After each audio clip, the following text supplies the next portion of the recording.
अस्सलाम वालेकुम। Welcome to the next video of endocrinology series.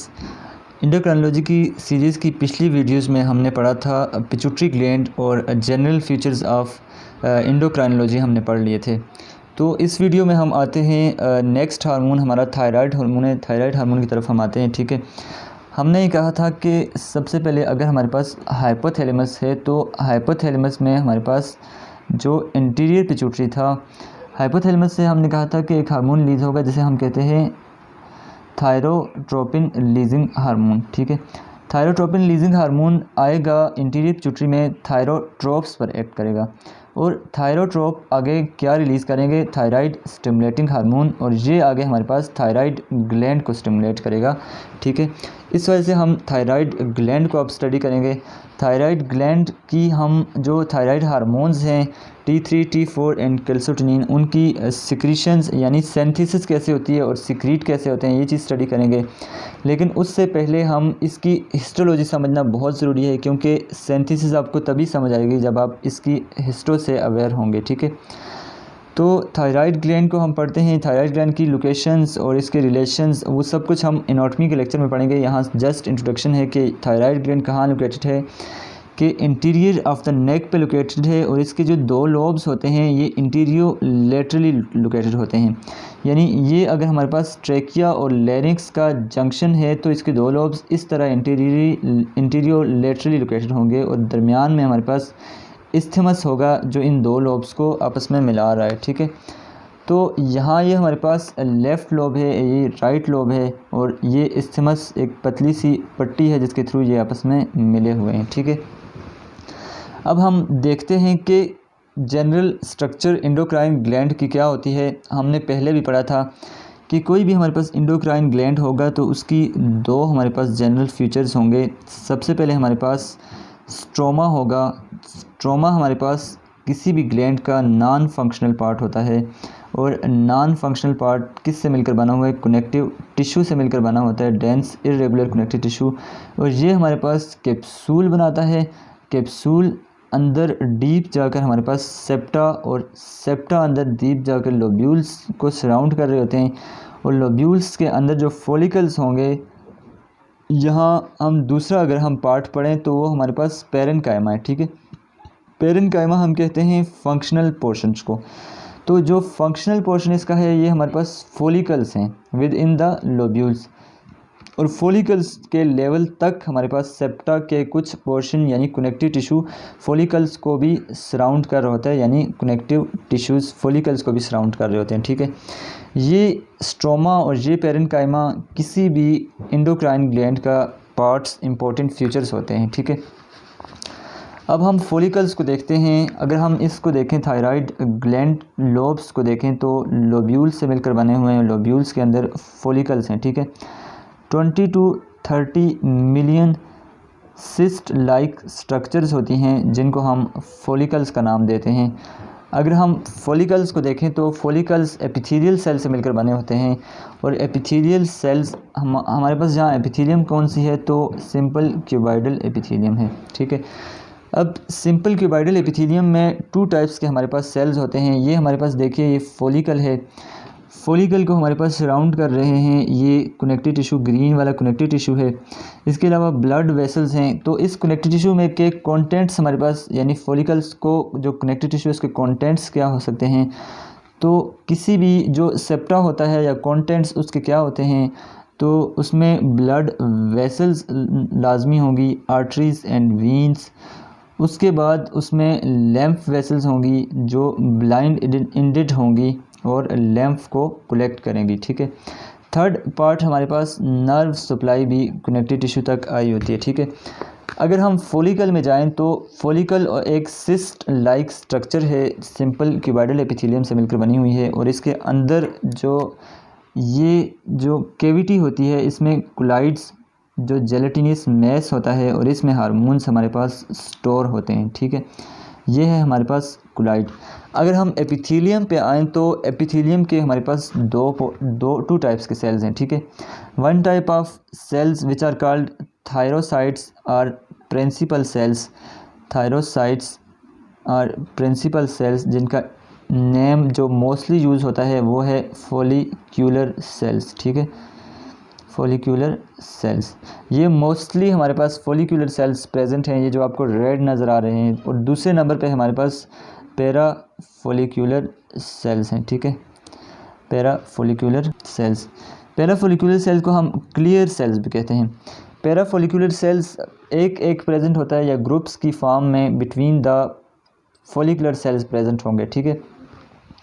अब यहाँ अगर हम देखें तो ये हमारे पास है पैरा फॉलिक्यूलर सेल्स। ये आपको जो ब्लैक नज़र आ रहे होंगे ये ल्यूमन तक नहीं पहुँचे होते, ये बेसमेंट मेम्ब्रेन के साथ जुड़े होते हैं, यानी उनके साथ इनका कनेक्शन होता है। अगर हम पैरा फॉलिक्यूलर सेल्स को देखें तो ये कौन सा हार्मोन रिलीज़ करते हैं, ये कैल्सिटोनिन रिलीज़ करते हैं। और जो फॉलिक्यूलर सेल्स हैं हमारे पॉपुलर जो हार्मोन्स हैं T3 एंड T4 रिलीज़ करते हैं, ठीक है।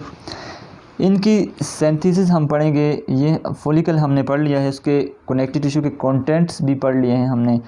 और अब हम आते हैं फॉलिकुलर एक सेल की तरफ आते हैं और हम सिंथेसिस देखते हैं कि जो फॉलिकल सेल्स होगा उसमें सिंथेसिस कैसे होगी, यानी T3 और T4 हमारे पास कैसे सिंथेसाइज होंगे, किस तरह ब्लड में हमारे पास सामने आएंगे, ठीक।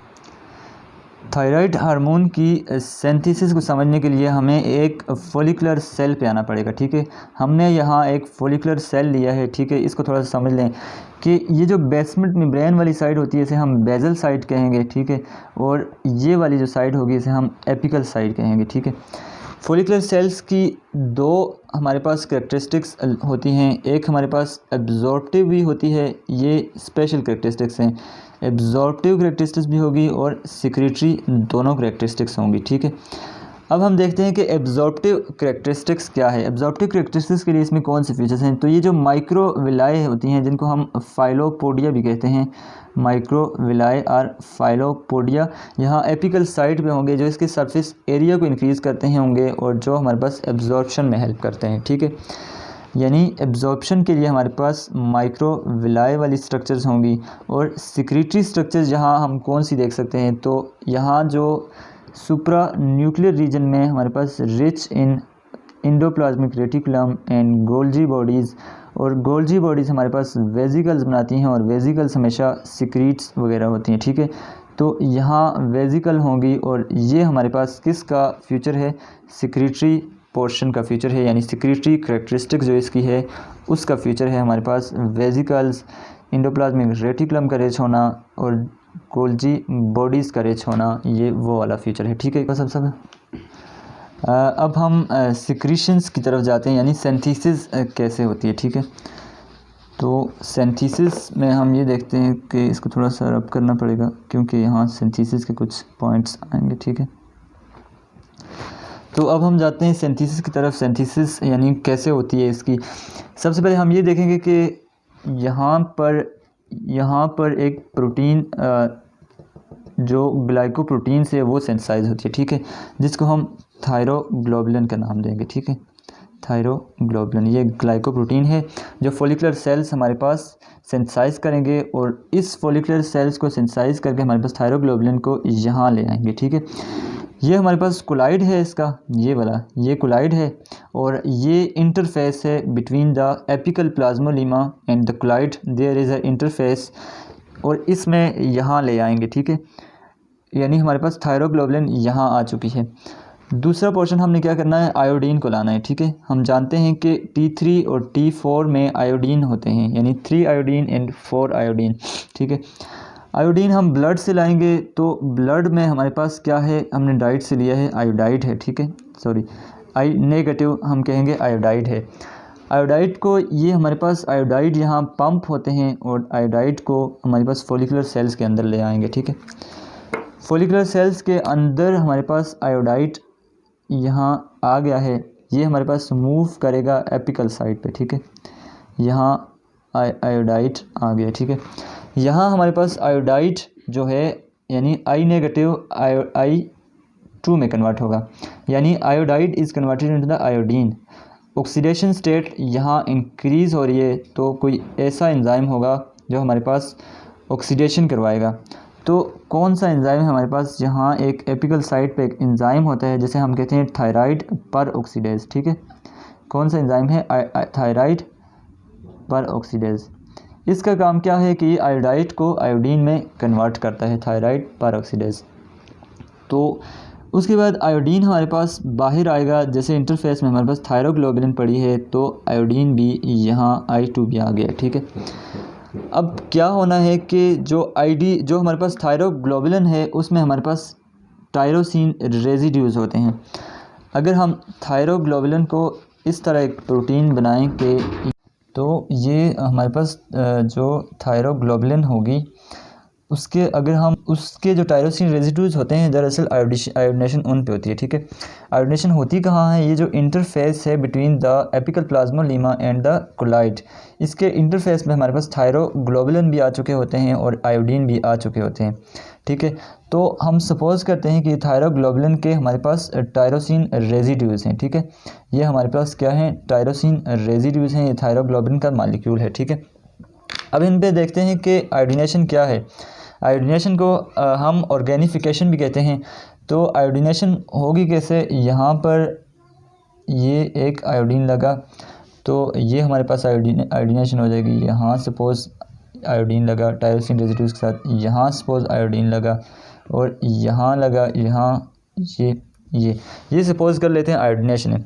तो इससे हमारे पास क्या बनता है? ये जब दो आयोडीन किसी टायरोसिन रेजिड्यूज़ पे लगते हैं तो हम उसे क्या कहते हैं? This is called DIT, diiodotyrosine, ठीक है। और जब एक टायरोसिन लगता है तो दिस इज़ कॉल्ड MIT यानी मोनो आयोडो टायरोसिन। इसी तरह से यहाँ पर दो DIT बने, ठीक है। सपोज़ कर लीजिए कि ये दो DIT बने हैं यानी डाई आयोडो टायरोसिन। अब हमारे पास यानी कि T3 और T4 इनसे कैसे बनेगा? तो T3 T4 इस तरह बनता है कि जब हमारे पास एक DIT और एक MIT मिलते हैं आपस में तो इससे हमारे पास क्या बन जाएगा? ये हमारे पास T3 बन जाएगा, ठीक है। और दो DIT जब आपस में मिलेंगे उसके साथ ही अभी लगे हुए हैं, यानी अभी थायरोग्लोबुलिन के साथ लगे हुए हैं और ये यहाँ है, ठीक है। तो ये हमारे पास क्या बन जाएगा? T4 बन जाएगा, ठीक है, यानी टेट्रा आयोडोथायरोनिन, ठीक है। तो इसके बाद क्या होगा कि ये हमारे पास कोलाइड में आ जाएगी, यानी कि जो इंटरफेस है उससे हमारे पास कोलाइड में आ जाएगी। तो अब हमारे पास ये कोलाइड में स्टोर होती है। थायराइड एक ऐसे हार्मोन्स हैं जो कि हमारे पास हमारी जो थायराइड ग्लैंड है उसमें इतने ज़्यादा स्टोर होते हैं कि वो हमारे पास 2 to 3 मंथ्स तक हमारे पास अगर थायराइड हार्मोन ना हो तो ये वर्क कर सकते हैं, यानी इतना ज़्यादा स्टोर होता है, ठीक है। अब क्या होगा कि हम ये कहेंगे कि कब सिक्रीट होंगे थायराइड और कहाँ से सिक्रीट होंगे। सिक्रीट यहाँ से होंगे, ओबियसली ब्लड में होंगे, लेकिन कब सिक्रीट होंगे? जब हमारे पास थायराइड स्टिमुलेटिंग हार्मोन आएगा, ठीक है। थायराइड स्टिमुलेटिंग हार्मोन पिट्यूटरी से आएगा, वो हमारे पास थायराइड को ये कोलाइड को स्टिमुलेट करेगा और कोलाइड वेजिकल की फॉर्म में हमारे पास इंटर होगा। एक मिनट, यहाँ पर हमारे पास जो कोलाइड है उसके जो हमारे पास कोलाइड जो है पिनोसाइटोसिस होगा। पिनोसाइटोसिस हम किसे कहते हैं कि जब हमारे पास कोई भी फ्लूइड वेजिकल्स की फॉर्म में या फ्लूइड ड्रॉपलेट्स की फॉर्म में हमारे पास किसी मेम्ब्रेन को क्रॉस करता है तो इसको हम कहते हैं पिनोसाइटोसिस। तो यहाँ पर क्या होगा कि जो हमारे पास जो ये कोलाइड था तो उसके ड्रॉपलेट्स इस तरह बनेंगे जिसमें हमारे पास थायरोग्लोबुलिन होगा और ये हमारे पास इंटर कर जाएगा, क्रॉस करेगा हमारे पास इस मेम्ब्रेन को क्रॉस करेगा एपिकल को और यहाँ आ जाएगा एपिकल साइड पे। यहाँ से ट्रांसफ़र हो के हमारे पास इस इन कोलाइड में क्या चीज़ है? इस तरह की थायरोग्लोबुलिन है जिसके साथ T3 T4 अभी बाइंड हैं, ठीक है। उसके बाद यहाँ इस जगह पे क्या होगा कि ये हमारे पास जो ये ड्रॉपलेट्स होंगे यहाँ बेजल साइड तक पहुँच जाएंगे, ठीक है। बेजल साइड तक पहुँचेंगे तो वहाँ क्या होगा कि जो लाइसोसोम्स हैं उनके साथ फ्यूज़ होंगे, ठीक है। ये हमारे पास इसको अगर हम इधर दिखाएं तो यहाँ ऐसे होगा और ये हमारे पास ये हमारे पास लाइसोसोम के साथ फ्यूज़ हो गए हैं। लाइसोसोम इसमें अपने डाइजेस्टिव एंजाइम इंटर करेगा, प्रोटियोलाइटिक एंजाइम इंटर करेगा और प्रोटियोलाइटिक एंजाइम अंदर इंटर होके इसके जो थायरो यानी T3 और T4 साथ लगे हुए हैं इनको हमारे पास कट कर देगा और हमारे पास क्या आएगा और वेजिकल से T3 और T4 निकल जाएंगे, ठीक है। T3 T4 हमारे पास यहाँ आ गए हैं और अब हमारे पास यहाँ से रिलीज़ होके ब्लड में आ जाएंगे और ब्लड से आगे अपने फंक्शंस परफॉर्म करेंगे जिन जिन सेल्स पर इनके रिसेप्टर्स होंगे, ठीक है। तो ये था हमारे पास सिंथेसिस, और सिंथेसिस के लिए हमें थोड़ी बहुत हिस्टो पढ़नी पड़ी है, हमने हिस्टो भी कर ली है, फॉलिकल्स कर लिए हैं। आज मैं सिंथेसिस की थोड़ी सी मैं आपको समरी बता देता हूँ, यानी सिंथेसिस कैसे हुई है, ठीक है। सिंथेसिस कैसे हुई है, सबसे पहले हमारे पास क्या स्टेप हुआ है, थायरोग्लोबुलिन हमारे पास बनी है, और थायरोग्लोबुलिन के बाद हमारे पास कहाँ आई है, इंटरफेस में आई है, ठीक है, इंटरफेस में ये आई है। उसके बाद हमारे पास आयोडाइड हमारे पास इंटर हुआ है, आयोडाइड आयोडाइड आयोडाइड आयोडीन में कन्वर्ट हुआ है, ठीक है, और आयोडीन भी हमारे पास कहाँ आ गया है, इंटरफेस में आ चुका है। इंटरफेस में हमारे पास अब क्या होनी है, आयोडीनेशन होनी है, या ऑर्गेनिफिकेशन जिसे हम कह सकते हैं, iodination. Addition of iodine to the thyroglobulin molecule is called iodination.